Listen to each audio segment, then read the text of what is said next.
Okay, so these are the pieces that I did for Monday night's class. Remember, it was a grouping of cylinder bottles, and I didn't have time to trim them during the class. So I saved one. I'm going to trim one of these for us today so you can see it before next Monday night's class. So I'm going to clean up the neck, and if you look at the profile, you can see there's a little bump here. So I'll be trimming and cleaning up this line. And then because I trimmed away a lot of clay right after I threw it, I don't have to trim a lot. I'm just going to trim a little bit here. I'll narrow the base a little bit and then trim the foot ring. Okay, so first thing, I start with a wet chuck. So this is leather hard, and I cover it with a damp cloth so it stays moist. And then I'm going to try to center this. Well, that worked out pretty good. I'm going to try to center this in here, and I'm just going to clean up this neck. Now remember, I had mentioned that I just used this yellow poly sponge, all right? So if you get really close, you can see how jaggedy that top is, all right? So you just take a damp sponge, not wet, but damp, and you put it on the top, and you count 1, 2, 3, 4, 5, 6, 7, 8, 9, 10. Okay, so now it's nice and even. Look how nice and clean that is. Normally you would have to chamois that, but for me it's easier to do it when it's bone dry. So you can see the neck is pretty much bone dry. Remember, we always dry the neck before we let it rest. So the neck is going to naturally dry out faster than the rest. But I'm going to just take my little metal rib here, and I'm just supporting the neck, and I'm just taking off those little sharp edges. I don't know if you can see the throwing rings on there, but that's really all I'm trying to do is take that off. Occasionally I'll have enough, like the neck might twist a little bit while I'm making it, and I'll want to shave off any imperfections there. But I'm just trying to take off that surface texture.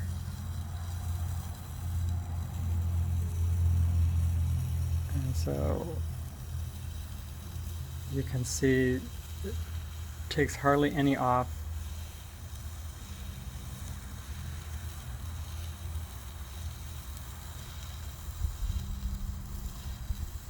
Okay, but you can see most of those lines are gone now. Now I'm going to clean up the transition from shoulder to neck, and I'm following this natural curve of the rib.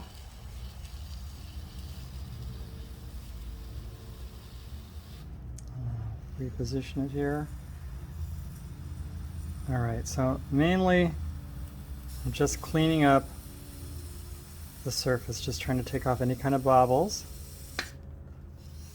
And this particular clay, because it has 50% white stoneware in it, you'll notice that as you're trimming, you get these little lines where it catches a little bit of the grit. Alright, so I'll show you how to fix that. Alright, going over the corner here. Remember, we talked about not having a sharp shoulder because it'll make the crystals over nucleate. Alright, so there's really two ways to handle this texture. One is just by taking some slip, brushing it on the surface. You're throwing slip, basically. Alright, so I'm just trying to even this out. Now, you can't really see it, but this rib has been worn, so it's not a straight line, so I have to kind of angle it in order to get it to shave a nice straight line.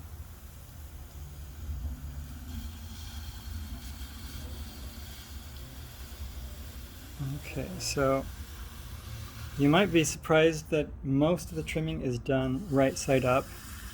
We're so used to turning the pieces upside down.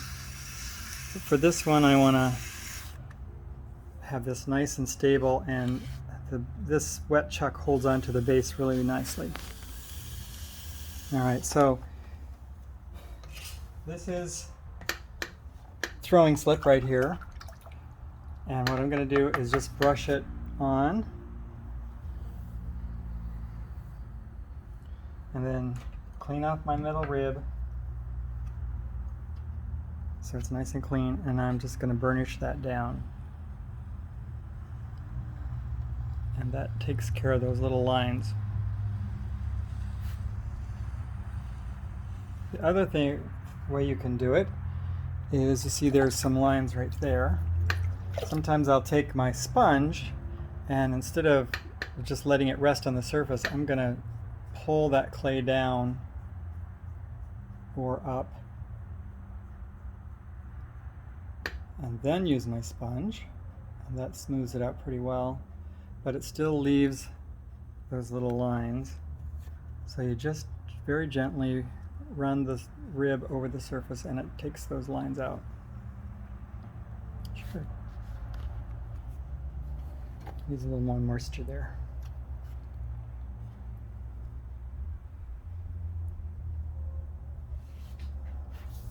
Okay, so there's that part.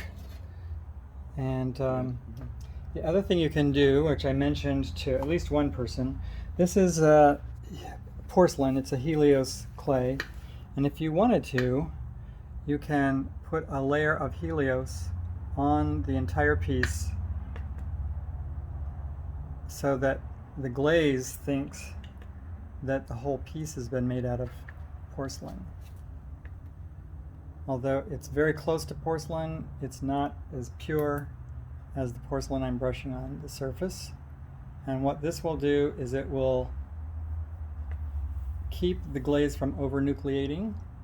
So you might find that you don't like this because you don't get as many crystals.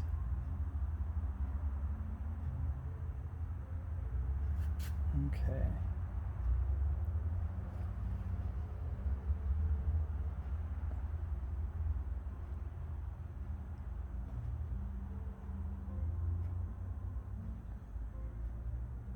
So those brush marks will dissipate once that dries, and you can just lightly sand that once it's dry. So hold on just a second, I'm going to dry this so I can turn it upside down. Alright, so now that it's been, I've brushed the slip-on and it's nice and dry, I can pick this up, get rid of all these little crumbs here. And if you're going to use the community wet chuck, just make sure you clean it up so that it's nice and smooth for the next person. Alright, so now I'm going to turn this upside down to remove the clay from the bottom and make the foot ring. Alright, so now this, because this is so narrow, it goes all the way down, far down into the cylinder, but I think it just misses. So you're gonna use some lugs though, or? Yeah, I am. So first I'm gonna get this stuff out of here. Hopefully I won't break the neck off. If you do, it's a learning. Yeah, so here we go. So I'm gonna center this up. That's pretty good. And then I'm just gonna take a couple of lugs of clay, and remember this is a little soft, so what I'm going to do is make a wedge and put it in here and hold that in place and just gently push it down. We're not trying to really smash it hard, we're just trying to keep it from rocking back and forth. Okay, so when we make the bulbous bottles, this will be a completely different thing. I'll show you how we do that too. Alright, so the first thing I do when I'm trimming... Is that tight now? Yeah, it's good.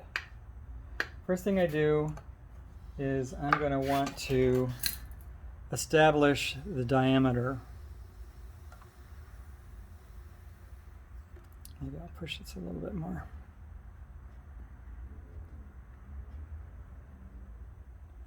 Because I want to establish the diameter down here at the bottom, and I like a narrow foot, as narrow as I can make it, as long as it's stable.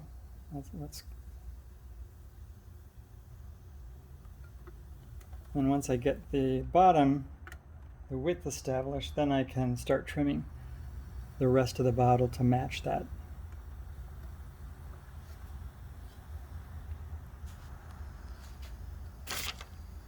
Oops.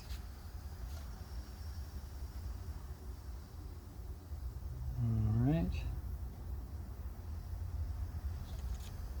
There wasn't a lot of clay here anyway, so I'm just going to blend it into the side.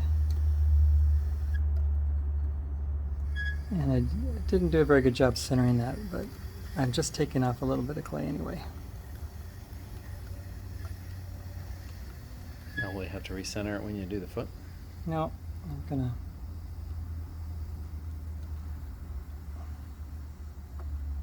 Okay, so for me that's going to be good enough. And so once I trim the clay away, I'm going to continue to shave it with this metal rib.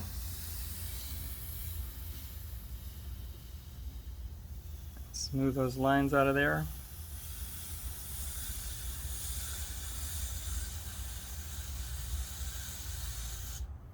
Okay. And then I use a nice clean side to burnish the surface. And you could use the water or the slip to make this go easier. Okay. So I'm not going to labor over this just now. I'll be sanding this later anyway.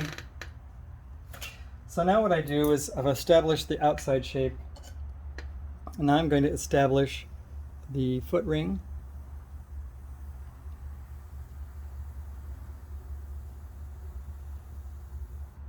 And I go down on the outside just to establish that, and then I'm just going to clean that up.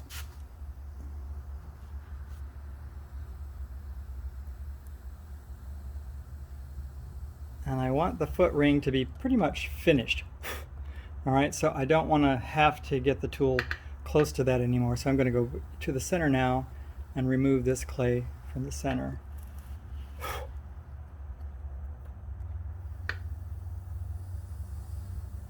Right out to the foot ring. But this is a blade here. So if I let this blade get too close to the foot, it's going to catch that foot and pull it out of my hand. So we want to keep it away from the foot as much as possible. I'm just focusing on taking the clay out of the center and just sneaking up right next to the foot. And then when I want to clean that up, I will make sure that that blade does not catch the foot.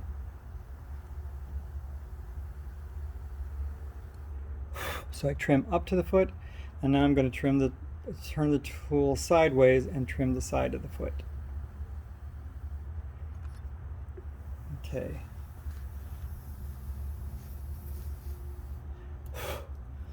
And I just kind of tap it, make sure it sounds, you can tell when it gets too thin, it sounds like a little paper drum. All right, so it's getting there.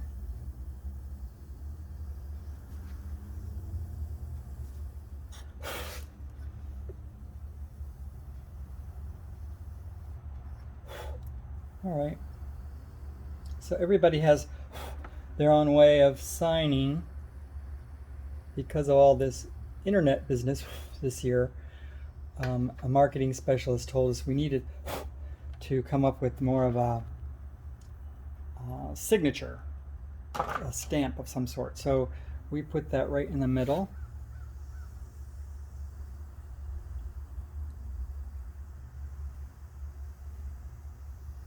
And then I give myself a little line to sign, and because I want the stamp to be centered, I put my signature on first.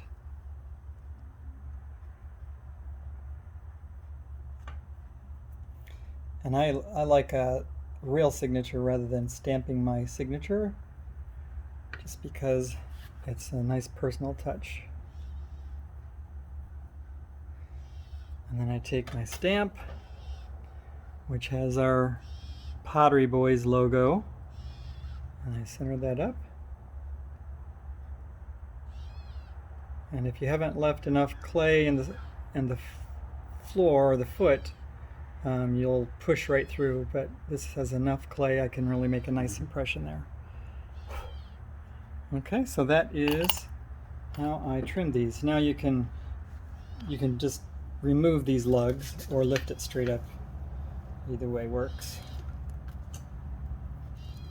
Alright, so that's how you'll trim your cylinder bottles, and hopefully it didn't damage the top. So once this is bisque fired, I can continue to sand some of these markings out. I can put this back on here and continue to put the porcelain slip on here, which I think I will do, and just see how that changes the end result, the glazes. So I'll bring the slip to class, and if you want to, you can brush it on after you trim your pieces. Okay. All right, we'll see you Monday night. Okay, now that the piece has been trimmed, I've got my little layer of porcelain slip on the surface. And the last step is I'm going to trace the bottom so that I know how wide to make my riser and catch tray. So you can throw the riser separately and make a catch tray separately. That's a little easier to glaze. Later this piece will be attached to the bottom, and then you'll glaze the piece, and then you'll put the two pieces in the catch tray, and the glaze will run off and be caught in the catch tray so it protects the shelf. And then later, once that's fired in room temperature, you'll break this off the catch tray. So you can see here I have a sheet full of circles from pieces that I've thrown recently.